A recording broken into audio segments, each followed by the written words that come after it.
Chilling tales for dark nights.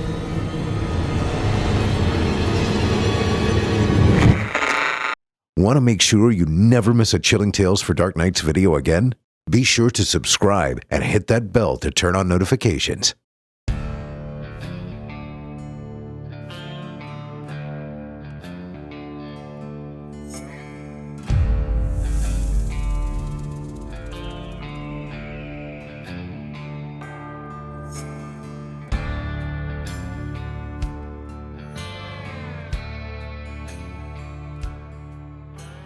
Welcome back, friend. It's October at Casa de Blood, and you know what that means, don't you? It means you're in for some real scary stories. Yes, I know we do scary stories every month, Chester. Not big on recontextualizing, are we? Alligators are retarded. Come on in, friend. We've got some recontextualization to do, if that is a real word. Well, that's certainly better. So smoke 'em if you got 'em and drink those glasses to the bottom, friends, 'cause old Drew Blood has a tale to tell.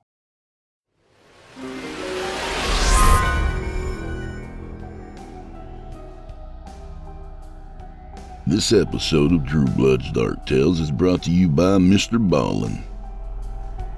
Hey listeners, have you heard of Mr. Ballin? He's a former U.S. Navy SEAL who started telling strange but true tales on YouTube back in 2020, and now has a podcast that gets millions of downloads a month. It's called Mr. Ballin Podcast, Strange, Dark, and Mysterious Stories. The world has changed a lot since Mr. Ballin began his storytelling adventure, but one thing that hasn't is the hold that strange, dark, and mysterious stories have over us, and that's exactly what Mr. Ballin delivers on his podcast. Each week, he walks listeners just like yourself through a real-life story, a living nightmare ripped from the archives. Listen to the Amazon-exclusive Mr. Ballin podcast, Strange, Dark, and Mysterious Stories, in the Amazon Music app. Download the app today.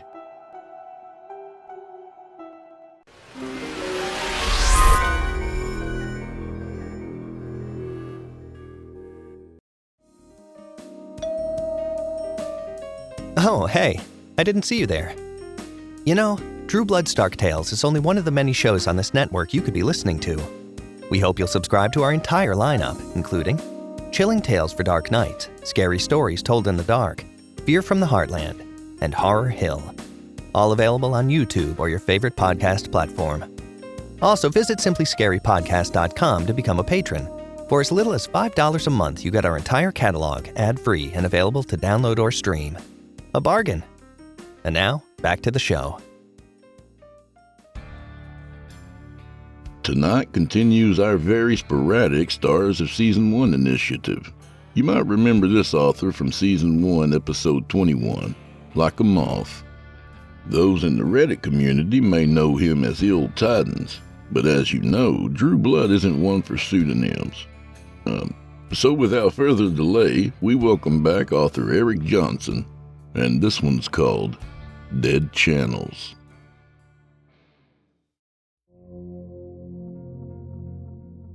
This is a dream. The room swirled, misshapen around me. The vague contour of belongings I knew to be mine, my bed and dresser, the clothes piled in the hamper alongside them, all sat in a foreign arrangement, askew and twisted against walls seated in wrong directions. Everything was silent, dark, like the night itself had stopped to hold its breath. This isn't my room. I inhaled. Paper crunched beneath my ear. It came back to me. Scattered on the desk beneath my head was supposed to be my midterm. Just like this was supposed to be my room. My new one. Like the end of a drawn-out sigh, the night breezed back to life. The quiet whir of electronics wound quickly in the background, filling the vacuum with their gentle cicada hum. The flash of my clock slithered between the glass bottles that shared the desk with me. The aftermath of my getting through the first months of college. My room. A place in a city I didn't know, surrounded by people I didn't know. Even the roommates I'd never had the courage to truly speak with, just left as strangers who lived on the other side of my door. It was a place I'd wake up sometimes still and realize after a moment I wasn't home.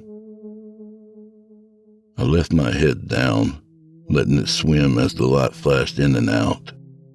Midnight, it told me. 12 in big green numbers. The room would appear in the brief moments of lucidity, distorted through the bottles, then blink out. Rhythmic, rising and falling. Awake, not awake. Real, not real. Maybe I actually was dreaming. Until the hiss of static flooded from my television, churned by a light that drowned out the dark. Uneven, flickering like 1,000 struggling candles. I pulled my head from the desk, half flailing to protect my eyes. I fumbled around, searching for the remote as the gray haze blared from the glass. Thick noise poured like gravel through the speakers. I felt the small rectangle underhand, quickly pointing it at the screen. Nothing happened. I clicked it again and again. Tossing the useless thing aside, I scooted up close, groping at the side of the box. Snow and thunder filled my senses, the rush of light turning sickeningly in my sleep-deprived and beer-sloshed brain. I felt the power button depress under my finger, cutting the signal out. Everything plunged into darkness, except the screen. It didn't quite die, just clicked with electricity under the gray surface. Lines of flickering static crept slowly in as the blurred outline of an image appeared in the glass. Cutting through, fading into a sickly green, until it drenched the room. Lingering white cuts hissed as the image slowly pieced its way together, stuttering like a tattered VHS, forming into the outline of a room at night with dark, vague shapes of furniture, with a television set against the wall, flickering erratically between dead channels. My eyes slowly grew accustomed to the brightness, the room emerging further into solidity through a haze of scanned lines. Grain crackled. I licked my tongue against my dry lips. I studied it. Everything. The pile of clothes, the posters on the wall, the desk with stacks of bottles arranged in an unruly mass. Felt familiar.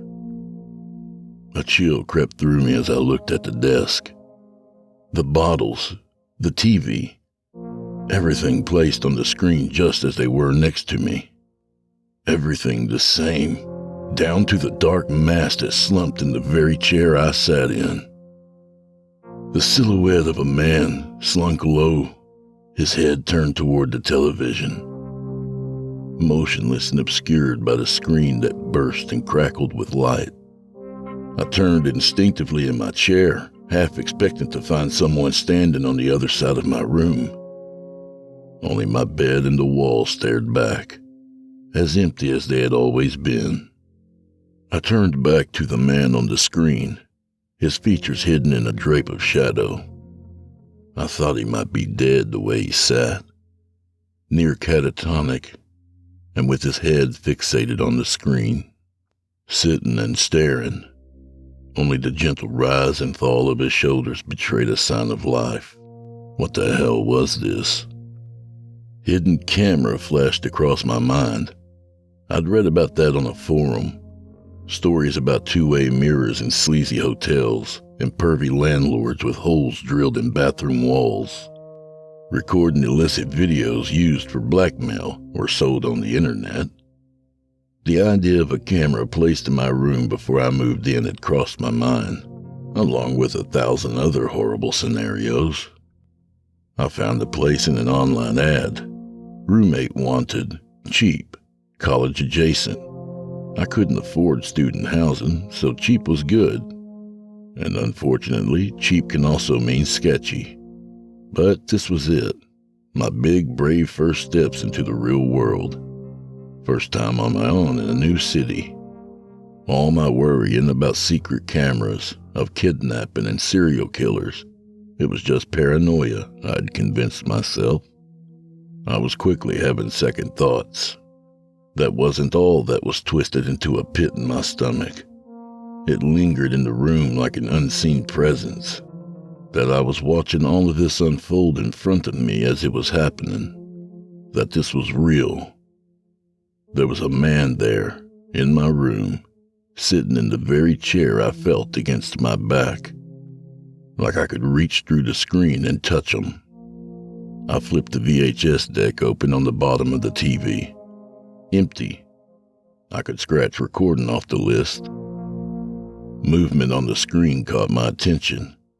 Not from the man, but the door. It crept open at some point just behind him. There was no sound, only the hum of my television. The door opened wide into a pitched murkiness that I knew to be the hall. There in the dark, something stirred. The indistinct outline of shoulders and a torso, given away only when the TV would flash just bright enough to land over them. Someone waited, faceless in the heavy grain, a slight sway to their figure, standing like a drunk. The man at the desk moved for the first time, a twitch, then settled deeper into the chair, unaware of the observer in the hall. They seemed to sense that and stepped into the room. The light cut jagged shadows over his features. I jumped in my chair, standing up to look back at the door in my actual room, only feet behind me. Still closed. Of course it was. A shiver tickled through my spine as I gazed over it a long moment.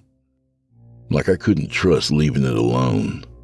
As if I could feel someone just on the other side, waiting in the darkness. I pushed that feeling down and left the door, back to the screen. I recognized him, my roommate, standing in the shadows of my room. Ed and Sam, the strangers I lived with. I didn't even know their full names. I'd met Ed first, spoken to him on the phone before I'd made the agreement. He was at least my age and went to the college too. We're a bit of a party house, he said. Good, I thought. Burst my way out of the bubble, I told myself. Not sit in my room while they blasted music all night, yelled drunkenly and fucked the place up, littered the house with detritus, old food and bodily fluids. Then there was Sam. He lived on the couch for all I knew. A burnout with a hairline thinning into an unkempt scraggle and a sparse goatee. A man who stood well over a foot taller than me. I don't think I'd even seen him sober. Not that I'd ever really spent time with him. Just a passing what's up in the hallway on a good day. Said he went to the college too, although I'd never seen him there. The first week told us a lot. That we weren't friends. That we simply existed in the same building out of convenience because it was the only place any of us could afford. That I'd made a huge mistake. How much can you really get to know a stranger in a few months? What they're capable of. Now Sam stood in the grainy video, in my room, unmoving the entire time I'd watched, just swaying with that drunken stagger, until his head lifted, came up to stare, blank and expressionless. The round dark circles over his eyes watched forward through the distortion of degraded tape, looking right at the screen. Unease probed along my skin as I watched him back, like he was standing right in front of me. He smiled, a grin all too wide, toothy and pointed, stretched like rigor mortis on a cadaver. He turned, stopping as his eyes came to rest on the man at the desk. With a glance back, as if to make sure I was watching, he took a step, coming to stand within arm's reach. The man didn't stir. It took a second for it to come into focus. Something dangled from his hand, a long strap with a metallic glint at the end. The glimmer came into view as he raised it. A belt. I knew it instantly. Sam's pride and joy. A gaudy, oversized buckle emblazoned with a steer skull. What the hell was he doing? I leaned close to the TV, half standing in my chair as Sam lifted the belt, holding it taut between his hands. My pulse climbed into my throat as the man twitched in his seat. He wasn't going to. The man shifted, just a small twitch. "Wake up, damn it," I thought at him. "Wake up." A shake of his head. He was coming to, agonizingly slow. Sam hovered the belt just behind him. I was almost out of my seat, leaned so close to the TV static crackled against my nose. "Get up, for fuck's sake, get up!" I wanted to yell at him, or slap the screen till he heard. "Get up, goddammit, get up! Turn around! Behind you! Look behind you! Look at it!" Like a starter pistol, the thought had turned into words, slipping out in a half-scream, half-groan at the set. "Look at him!" Nothing as gentle as a stir this time. The man jolted his head straight up, swiveling, turning the wrong direction, toward me, away from the belt that just as quickly cinched over his throat, wrenching him back. A shudder coursed through his body, arms jerking out in surprise, pulling at the sudden garrote. Sam held the thrashing man tight, noose securely locked, pinning him against the back of his chair. There was nothing on Sam's face, no look of struggle, no sign of the exertion clearly visible in the knot and muscle in his arms, nor the belt wrapped so tight over his hand they turned red. He held the man there, legs kicking, thrashing against the desk, sending the television set onto the ground where it spilled out a distorting light over the two figures. The man writhed, the desperate struggle in his limbs slowing as lethargy crept in. The belt dug deep against the soft tissue. He was dying. Dying. I couldn't watch. I jumped from my chair, sending it to the ground as I mashed at the power button. It wouldn't turn off, even as I jammed my finger against it, the black circle digging against my skin. It wouldn't turn off. I should have turned away then. That's all I had to do. Just move my head. Just close my eyes. Just don't look. But I didn't. A deep, morbid pull glued my eyes to the screen, forced me to watch. As the man's body twitched, the last of his life silently choking out in front of me. Bottles spilled from the desk, rolling and crashing into each other, up until the body slumped over. Sam held the belt until the form stopped twitching. He let the body fall against the desk in the heap, where the dead man's face finally came into view. That wrench in my gut tightened, the one I'd had since first seeing the screen, roiling in my stomach, working its way into my chest, like I was going to throw up. Glassy eyes stared out from a face already bloated. A dark bruise straddled his neck, up to the edge of his jawline that sat off kilter, pressed at an angle away from the face that revealed the broken structure beneath. He stared lifelessly toward me, the TV on the ground gracious enough to keep the entire thing lit, to show its details with a sick clarity, to show that it was me. What I'd felt since the video first started. The shape of his head and shoulders, the way he held them, how he'd slumped in that very chair, the one now at my feet. I'd watched myself die right on the screen in front of me. Killed by him. Sam knew it too, the way he turned back sedately, belt hanging loosely on his hand. The mechanical drag in his body took to move, and the rictus grin plastered over his face. Something unnerving lived behind it. A distance in his expression, like the plastic smile of a doll, set beneath eyes that knew nothing of what he was doing. An expression that didn't belong to a human being. He watched me back with it. Something like a shiver pulsed through him, given to quick, jutting convulsions of his chest. Rapid and shallow. A mirthless, almost painful movement. It took me a moment in the silence to realize what it was. He was laughing. Everything cut to static. White noise choked out of the set in a rasping wheeze. I only stood blankly watching the flickering black and white specks. Still seeing the outline of that last image burned into the glass. I rubbed my eyes like it could possibly wipe that picture away. I reached over and turned the TV off. It was a dream. I sat in the lamp's glow, contemplating, wishing my door had a lock. Adrenaline still lingered in my chest, a tangled mass snarled over my lungs. Just breathing felt labored, short. I was still drunk, maybe, or my drink had been spiked. I looked over at the cluster of bottles, not really believing the words in my head.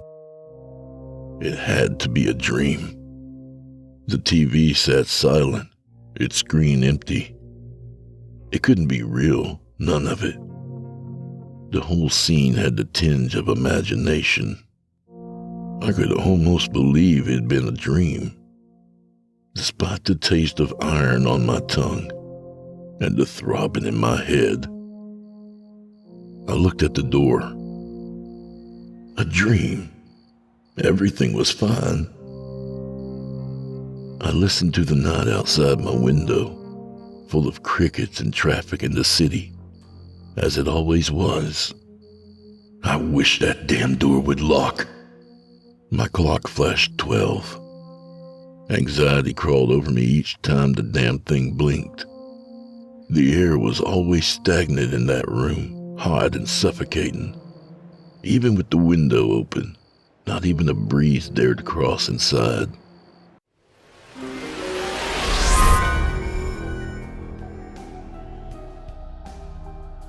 This episode of Drew Blood's Dark Tales is brought to you by Mr. Ballin. We've all gathered here for a reason, friends. The same reason people have been gathering since the dawn of man. Stories.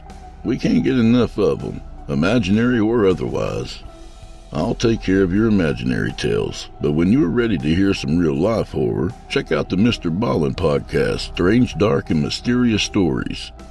Mr. Ballin is a former U.S. Navy SEAL who started telling strange but true tales on YouTube back in 2020, and now has a podcast you're not going to want to miss. Twice a week, he brings you some of the wildest stuff you've ever heard, from creepy local legends to fresh takes on infamous horrors. Each story will feel like a waking nightmare, and that's what we true crime fans live for, isn't it? In last week's episode 163, you'll see why truth is stranger than fiction. They're the true stories behind Leatherface and Candyman. To start, you'll hear the real-life accounts that spurred countless horror films, Psycho, Texas Chainsaw Massacre, Silence of the Lambs, and more. And then the true tale of Ruthie Mae McCoy, whose murder inspired the movie The Candyman. Also, do yourself a favor and check out Mr. Ballin's fan-favorite episodes. YouTube Murder is a must-listen. In May 2009, someone in Guatemala uploaded a video to YouTube called YouTube Murder, and it went so viral the servers crashed. Even the president was forced to get involved. Tune in to learn the insane truth the investigation would reveal. On top of all that, if you listen on Amazon Music, you'll get all sorts of podcast-exclusive episodes. I'm a big fan of the Mr. Ballin podcast, and I'm sure you'll like it too.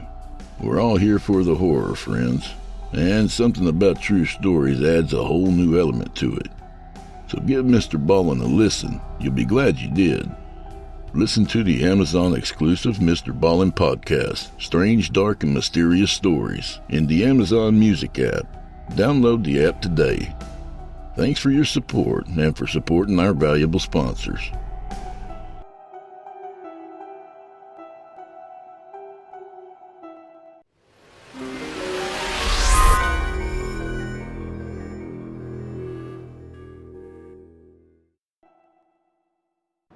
I wasn't going to fall back asleep anytime soon, and I sure as hell wasn't about to see if there was anything on TV. I should just unplug the damn thing, I thought. Throw it away tomorrow. This place. Those two words rolled in my head, caught in my teeth as I chewed them over. Blink, blink, blink went the clock. Nothing.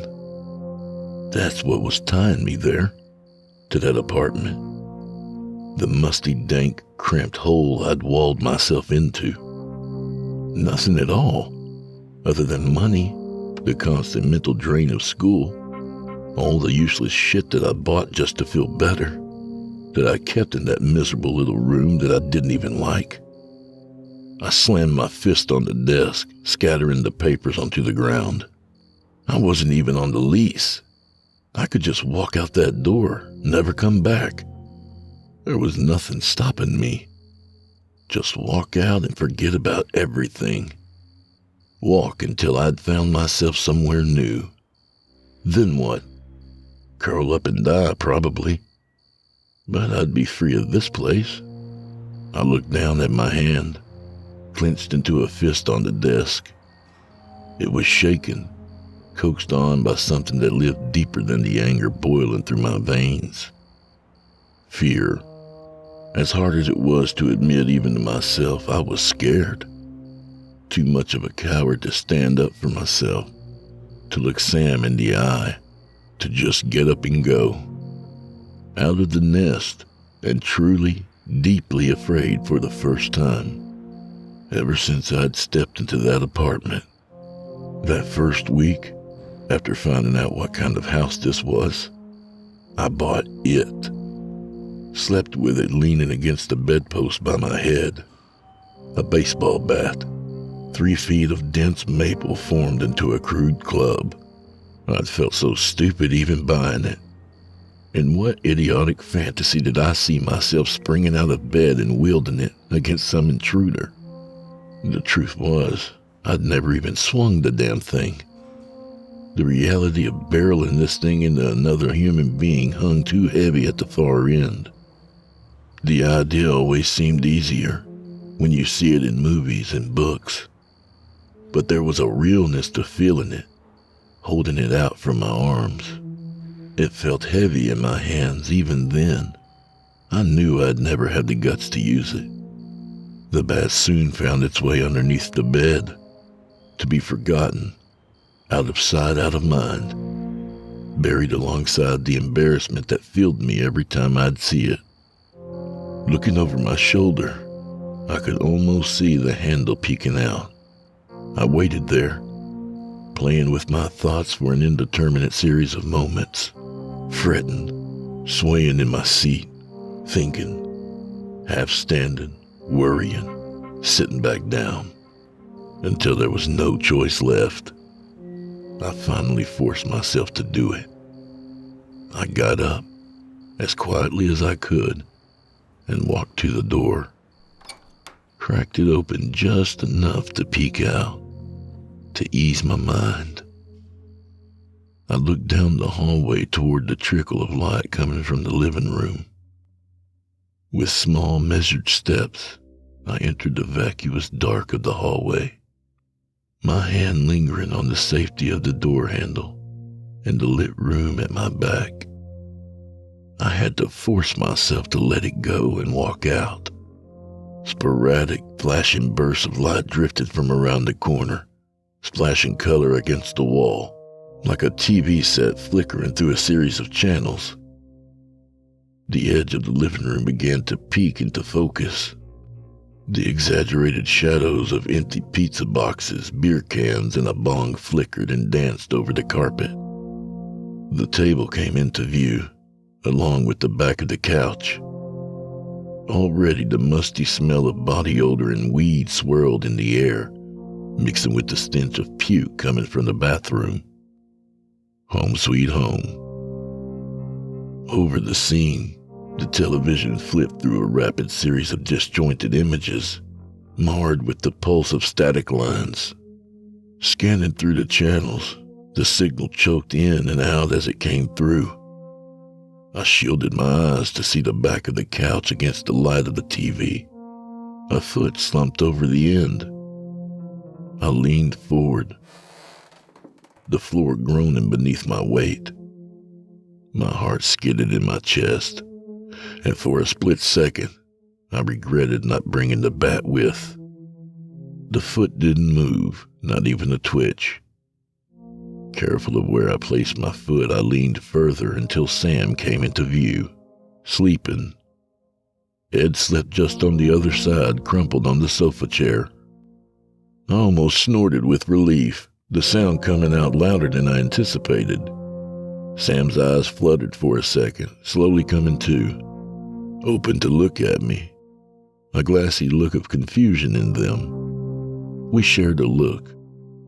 He dropped his head back onto the couch, letting his eyes close again. Idiot! I let my breath out, realizing only then I'd been holding it. I could almost laugh. You stupid idiot. Half directed at him, half directed at me. Of course he was sleeping. Of course these two were harmless. They'd blasted themselves into such a stupor they couldn't even stand if they wanted. My palm stung. I looked down, forcing my hands to unclench. 4 little crescents were pushed deep into the skin. I let out another sigh, the feeling of relief fleeting. My chest had loosened a bit, but something still clung over it. I found myself staring at the front door, just on the other side of the couch. The only door out of this apartment, unless I wanted to risk 3 stories from the balcony. A deep longing welled in me. Home. I wanted nothing more than to just run, get the hell out of this tiny apartment and away from these strangers. Sam wasn't a bad guy, I told myself, looking down at his sleeping form. Probably has his own demons. Ed, too. I never really thought they would actually. I didn't know for sure, but the thought of it didn't feel real then, looking at him. That was something you'd only ever hear about, read in the paper. It wasn't something that actually happened in your life. I was homesick. It had been there from the moment I'd moved in. The cutting, intuitive wrongness that dwelled inside, waiting like an impending freakout that threatened to push its way through the skin. I didn't want to be here. I hadn't ever wanted to. Instead of taking that step toward the door, I pushed the discomfort down, forcing myself to think about other things, like the drink I desperately needed. I wandered my way into the kitchen, more a narrow hallway stuffed with cramped cabinets, a stove, a sink, and just barely enough room for a fridge. Then there was me, in the middle of it all. The clock on the stove greeted me, blinking as well. The whole apartment must have lost power. It couldn't have been for long. The beer I grabbed was cold. All I had to do was find a bottle opener. I fumbled around the cluttered silverware drawer, tossing over loose forks and spoons, digging for it. I stopped. It wasn't there. The large, heavy-bladed knife that sat on the left side of the drawer. I looked over to the sink, brimming with the pile of dishes. It could be there, somewhere at the bottom. It could be somewhere else. My stomach was sinking, a slow but precipitous drop. I found the bottle opener and popped the cap, attempting to talk myself down. Foam spilled from the top and over my fingers. Half-heartedly, I held it over the sink. Combating the tightening in my chest, I leaned over to the window, sliding it open. A rush of cool air washed over me. I let it envelop me, closing my eyes, just feeling the sense of fresh air in my lungs. The night hung impenetrable outside. A tenebrous, smothering curtain wrapped over our apartment. I normally found a comfort in feeling it next to me. Not that the view was ever anything to write home about. It opened out toward the apartment jammed in next to us. Only a wall and a neighbor's window. Somewhere around the bend, the light of a lone street lamp attested to the rest of the world's existence. That night, a different sense overwhelmed me, looking out. Like what I was seeing wasn't actually there, wasn't a tangible part of reality. I was a distant spectator in a different world. Lethargy clung to the air, flooded my lungs. Like there wasn't enough in the room. Like the apartment had grown smaller, the window drawn further from my reach. I stepped back, sinking. The walls around, the too-tight kitchen, the cabinets and stove and fridge, the too small ceiling, all spun, pulled the floor out underfoot. I tried to breathe, but my throat was closing, lungs struggling to hold on to any air. Choking. The thought slipped through. A groan drifted from the living room. Fuck. Sam, not fucking now. I grabbed the counter, holding myself up. Spinning, lolling from side to side. I was going to pass out. Midnight blinked from the darkness. 12 a.m. 12 o'clock. Static rushed in from the living room, creeping over the kitchen floor with a pulse of nauseating light. The click of a glass followed it, knocked off the table, followed by a slurred attempt at a sentence cutting its way through sleep. I could hear him shifting on the couch. I heard him stop. What the His words fell back into the unintelligible groan. A shifting tone slid into his voice just before it dropped out. Something I had never heard before. I held on to the counter, legs turned into thin sticks that wobbled and bent beneath my weight. Fear. That's what it was. Fear in his voice. It sank deep into my spine. I pulled myself through the galley, trying to find purchase beneath my feet, enough to throw myself down the hall and into my room. Run, idiot, run! I only stared at the wall ahead of me, and Sam's shadow, standing, stretching to its full distorted height along it. I tried to say something, to yell, to force any words out, to plead with him. Tell him he's not that kind of person. You couldn't actually kill another human. All the air I had left in my chest, my swollen tongue sat like leather in my throat. Right? This was stupid. This wasn't real. None of it. It was a dream I had had earlier. Sam was a lot of things, but not a killer. Neither of them were. I found my legs, my backbone.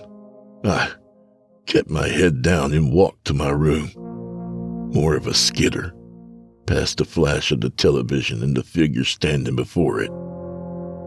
Through the scream that filled my head as I refused to look up, to the tickle that chased at the back of my neck with each step, anticipation of the sudden jarring blow from behind that cracked my skull, break the bone into the soft flesh of my brain.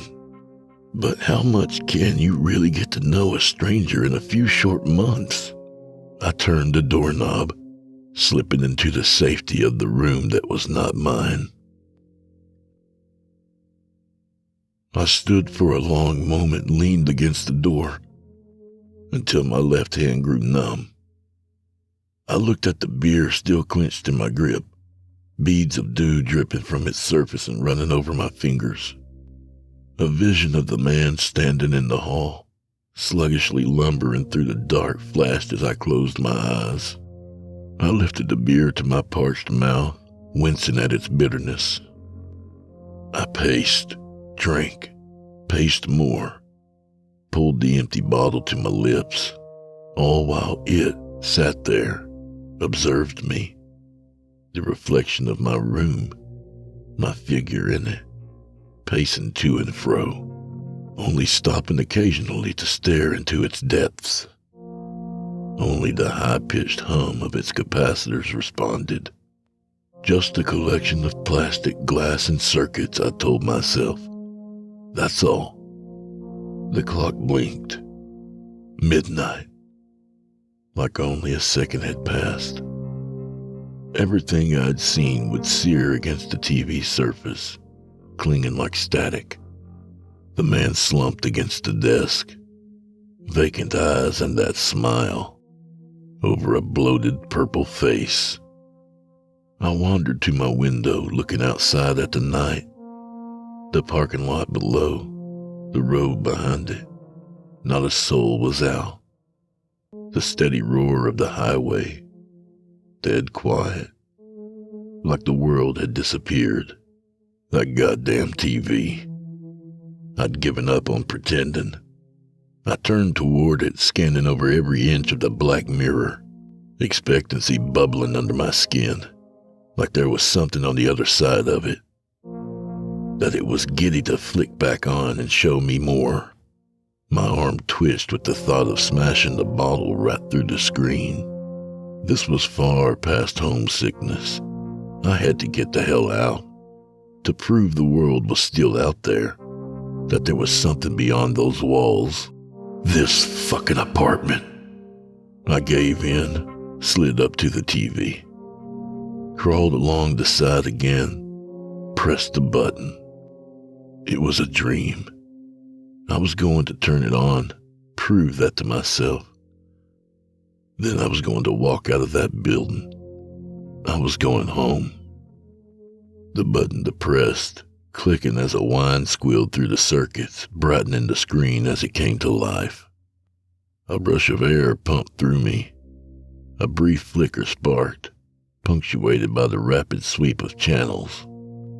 One by one, it scanned through the numbers, each as empty as the last. My nerves grew more and more fraught, stretched with each staccato jump, like they were going to snap. I couldn't do it. I couldn't let myself look anymore. I didn't want to see what it decided to show me. It stopped, settled on an image, deep green and still.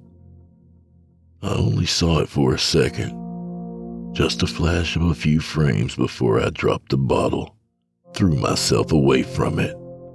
Crawling to the ground, I slid my arm under the bed, dug through the mess, until I felt wood grain against my fingers. Lifting it, I brought the end through the air, feeling its weight where I held it perched over the TV. I refused to look at the screen, the movement on it. Just put the bat through it.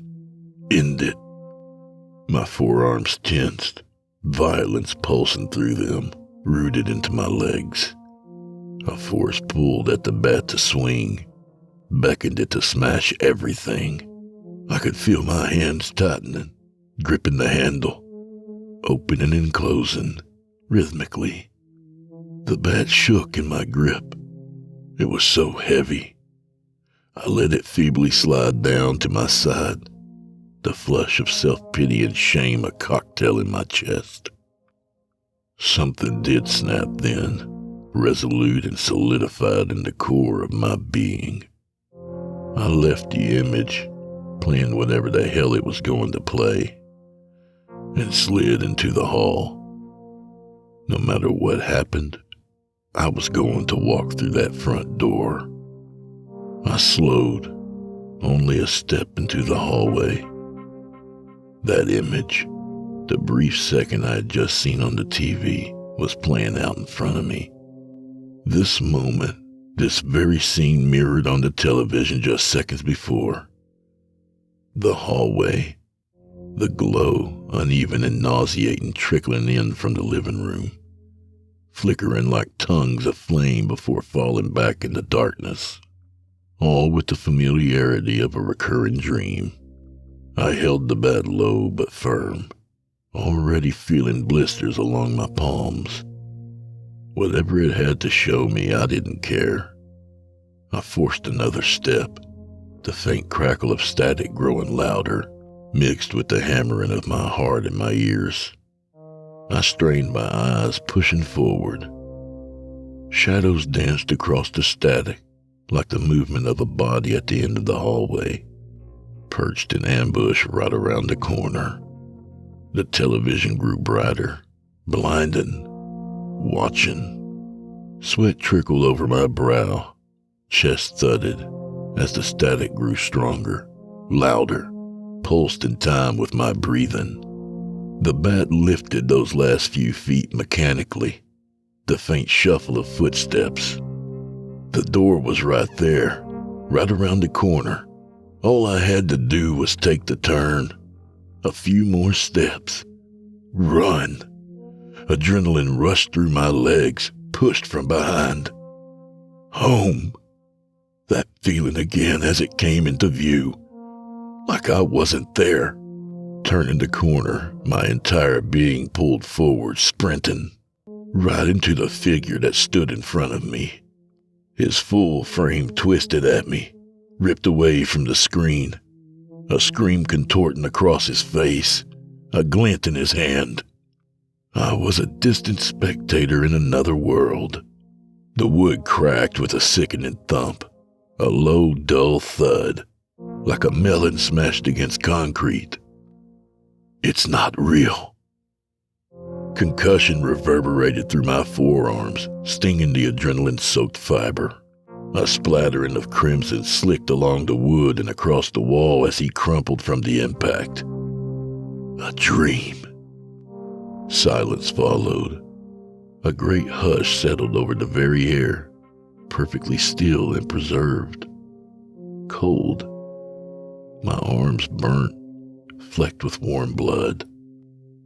Sam twitched in a broken mass at my feet. Red leaked from his mouth and ears, fell from his head, collected in a pool next to the remote, still in his hand, glinting in the television's light. In the distance, someone screamed, high-pitched and wailing, grief-filled. I looked over at Ed, curled in a hysterical ball, rocking, letting out that awful cry. He was making that sound looking at me, pulling away like a frightened animal, a rabbit shrieking in the jaws of a coyote. It faded as I looked to the screen, still playing.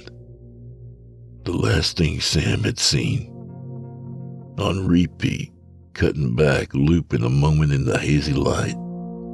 The hallway, the light, the figure that stands at the end before stepping into our living room, coming to a stop over the man sleeping on the couch, the bats held by their side, before they lift it, then bring it down over and over until it's stained and dripping.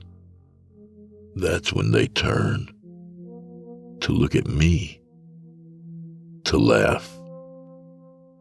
My own face standing over the butchered form of Sam, that smile on my lips. The bat slid from my fingers, clattering against the floor. I left it there, the body, the television, gleefully replaying the scene over and over. I left everything sitting as it was and stepped to the door, unlocked it, and walked outside.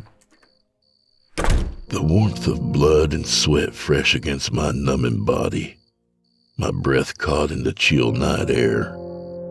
slipped away in small clouds of steam that disappeared into the empty sky. And I left the dream behind that closed door.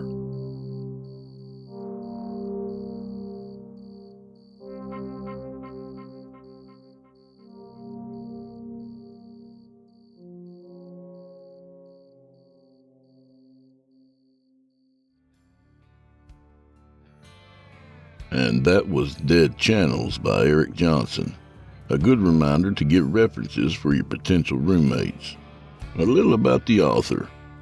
Erick Johnson is an author from Commerce City, Colorado, tucked between a dog food factory, an oil refinery, and a former chemical weapons facility.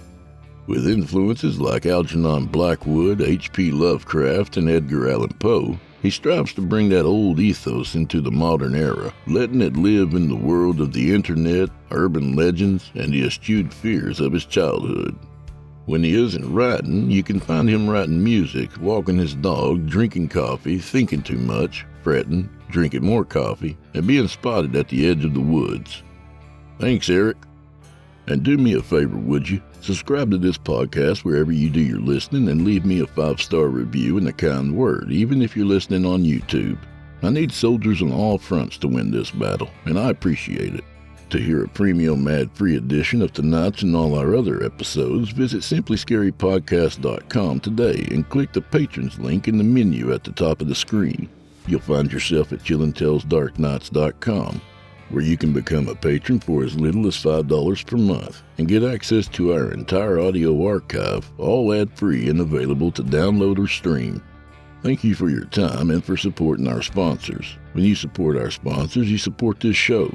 If you happen to use Facebook, Twitter, Instagram, or YouTube, you can follow and subscribe to Chillin' Tales for Dark Nights there, where you'll get all our latest updates and new releases, and have the chance to interact with us each and every week. You'll find me personally on Facebook. And we're accepting submissions, friend. If you've got a story or two you'd like to be featured on this show, send it to drewbloodhorror@gmail.com. If selected, you'll get the full treatment. 10 bananas.